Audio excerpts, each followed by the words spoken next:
Hi everyone, welcome to today's video. This is Rajesh Sajwani. Wish you all a very happy new year 2023.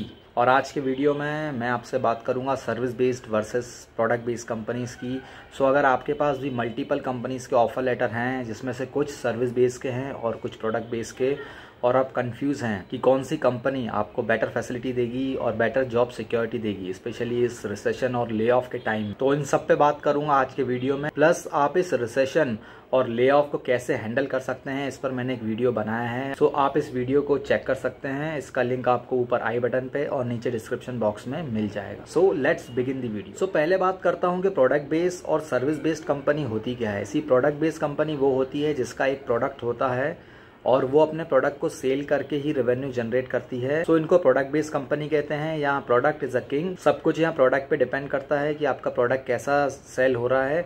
अगर आपके product की cell अच्छी है तो obviously आपका रेवेन्यू बहुत अच्छा जाएगा एंड आपकी भी ग्रोथ अच्छी होगी। तो कुछ प्रोडक्ट बेस्ड कंपनी है, एप्पल, गूगल, माइक्रोसॉफ्ट, अमेजॉन। और बात करता हूँ सर्विस बेस्ड कंपनी की। तो सर्विस बेस्ड कंपनी के पास अपना कोई प्रोडक्ट नहीं होता है। सर्विस बेस्ड कंपनी अपनी सर्विसेज को सेल करती है, अपना टाइम सेल करती है अपने क्लाइंट्स को या अदर कंपनीज को। इसीलिए आपने देखा होगा कि सर्विस बेस्ड कंपनी में टाइम शीट बहुत इंपॉर्टेंट होती है, क्योंकि उनका रेवेन्यू जनरेट ही अपनी सर्विसेज और टाइम से होता है। सो जैसे इन्फोसिस, टीसीएस, विप्रो, ऐसी बहुत सी सर्विस बेस्ड कंपनियां हैं। तो आप किसी कंपनी को सर्विस बेस्ड और प्रोडक्ट बेस्ड उसके रेवेन्यू मॉडल से भी समझ सकते हैं। जिस कंपनी का रेवेन्यू जिस डिपार्टमेंट से ज्यादा आता है, सपोज कोई सर्विस बेस्ड कंपनी है एंड उसका प्रोडक्ट भी है, जैसे बात करूं इन्फोसिस की। सो इन्फोसिस का फिनेकल एक प्रोडक्ट है, बट इन्फोसिस का मेजरली रेवेन्यू उसकी सर्विसेज से आता है, जो वो सर्विस प्रोवाइड करती है अपने क्लाइंट्स को, अपने कस्टमर्स को। वहां से वो मैक्सिमम रेवेन्यू जनरेट करती है, इसीलिए हम इन्हें सर्विस बेस्ड कंपनी कहते हैं। सेम फॉर एचसीएल, टीसीएस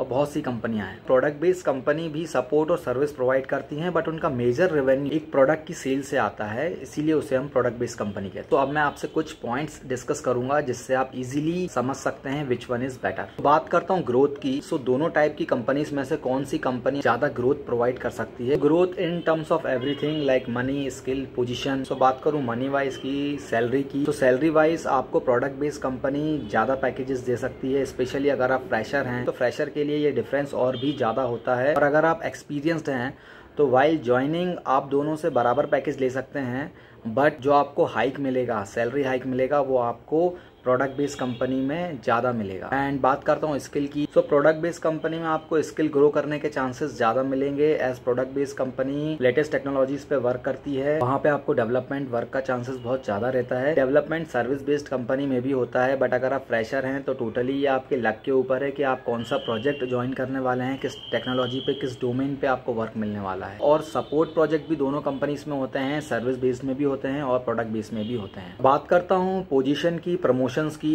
तो प्रोडक्ट बेस में आपको विजिबिलिटी सर्विस बेस से थोड़ी ज्यादा मिलती है। सर्विस बेस में भी आपको विजिबिलिटी मिल सकती है, but compare to product base वो थोड़ी कम रहेगी। सो प्रोडक्ट बेस में आपकी ग्रोथ सर्विस बेस से थोड़ी बेटर हो सकती है। बात करता हूँ वर्क प्रेशर की।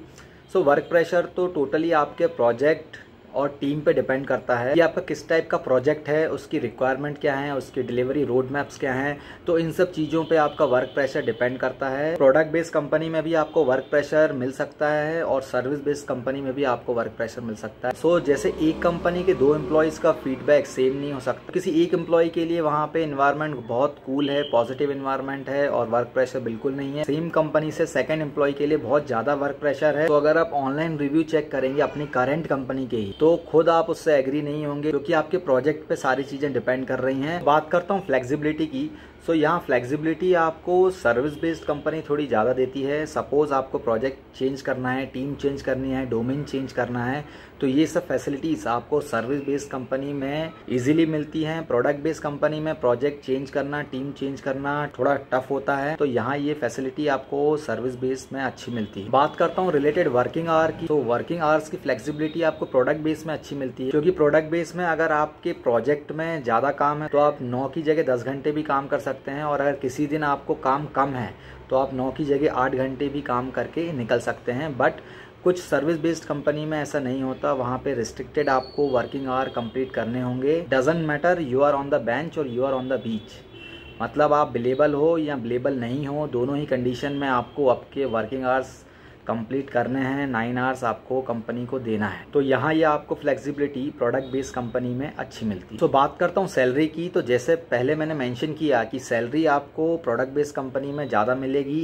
इनिशियल टाइम पे तो आप इक्वल सैलरी ले सकते हैं अगर आप एक्सपीरियंस्ड हैं, बट हाइक के टाइम पे आपको प्रोडक्ट बेस्ड कंपनी में ही ज़्यादा हाइक मिलेगा। सो double digit hike product based company में बहुत नॉर्मल होता है। सो सर्विस बेस्ड कंपनी में हाइक बहुत ही कम, नेग्लिजिबल, और ये भी हो सकता है कि कभी कभी आपको हाइक ही ना मिले। तो बात करता हूँ last but not least job security की। सो जॉब सिक्योरिटी आपको कौन सी कंपनी बेटर प्रोवाइड करती है? सो यहाँ सर्विस बेस्ड कंपनी बेटर है compare to product based company के, क्योंकि सर्विस बेस्ड कंपनी के पास बहुत सारे कस्टमर्स होते हैं, बहुत सारे क्लाइंट्स होते हैं, बहुत सारे डोमेन्स पे उनके काम चलते हैं, बहुत सारे प्रोजेक्ट होते हैं, सपोर्ट के प्रोजेक्ट भी होते हैं, डेवलपमेंट के भी होते हैं।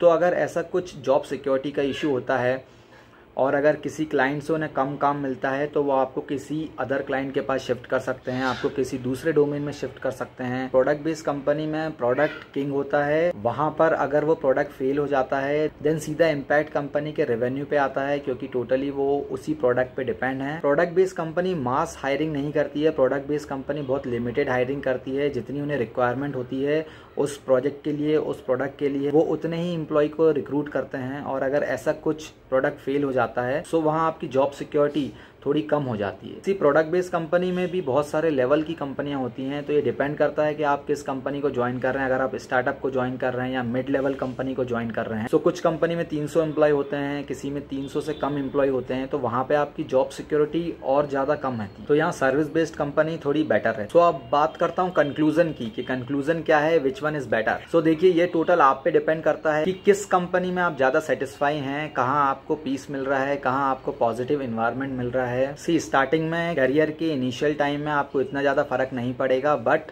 जैसे आपकी रिस्पॉन्सिबिलिटी बढ़ती जाएंगी तो आपको ये भी चेक करना पड़ेगा कि किस कंपनी में आपको बहुत अच्छा और पॉजिटिव एनवायरनमेंट मिल रहा है, चाहे वो सर्विस बेस्ड हो चाहे प्रोडक्ट बेस्ड हो, और कहाँ आपको रिकॉग्नाइज किया जा रहा है, राइट। क्योंकि पॉलिटिक्स, फेवरेटिज्म दोनों टाइप की कंपनीज में होता है। ऐसा नहीं होता कि प्रोडक्ट बेस्ड कंपनी में कोई फेवरेटिज्म नहीं होता है, पॉलिटिक्स नहीं होती।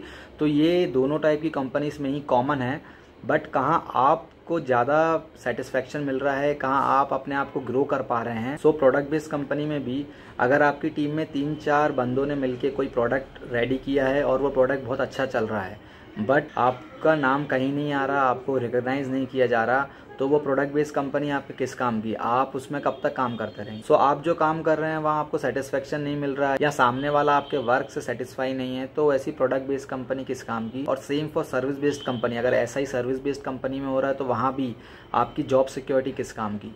तो टोटल डिपेंड करता है आपके ऊपर। सो जहाँ भी आप गुड फील करें, पॉजिटिविटी फील करें, आपको पैकेज ठीक ठाक लगे, आपको प्रोजेक्ट में ग्रोथ दिखे, आपका रिकॉग्निशन हो, तो वो कंपनी आपके लिए बेस्ट है, चाहे वो सर्विस बेस्ड हो चाहे प्रोडक्ट बेस्ड हो। और आप ऑनलाइन रिव्यूज देख के तो कंपनी ज्वाइन नहीं कर सकते। जैसे मैंने आपको बताया कि एक ही कंपनी के 2 एम्प्लॉइज के रिव्यू अलग अलग हो सकते हैं, किसी के लिए वो कंपनी बहुत अच्छी है और किसी के लिए वो कंपनी बहुत खराब है। तो आप ऐसे ऑनलाइन रिव्यू देख के कंपनी ज्वाइन नहीं कर सकते। हाँ, इसके लिए आप वहाँ जो एम्प्लॉय वर्क कर रहे हैं उनसे आप कनेक्ट हो सकते हैं। सो आप HR से उस प्रोजेक्ट की या आप उस डोमेन की डिटेल ले सकते हैं। सो उस डोमेन की इंफॉर्मेशन से आप वहाँ के एग्जिस्टिंग एम्प्लॉय से चेक कर सकते हैं कि कैसी कंपनी है, वहाँ उस डोमेन के प्रोजेक्ट्स कैसे हैं, वहाँ का वर्किंग एनवायरनमेंट कैसा है। तो इसके बेस पे आप डिसीजन ले सकते हैं। सो इन सारी चीज़ों के बेस पे प्लस जो मैंने पॉइंट्स आपसे डिस्कस किए हैं उसके बेस पे भी आप डिसीजन ले सकते हैं कि which one is better. So that's all for today's video. अगर आपको वीडियो अच्छी लगी हो so please like, share and subscribe. Thank you for watching. Bye bye. जय हिंद।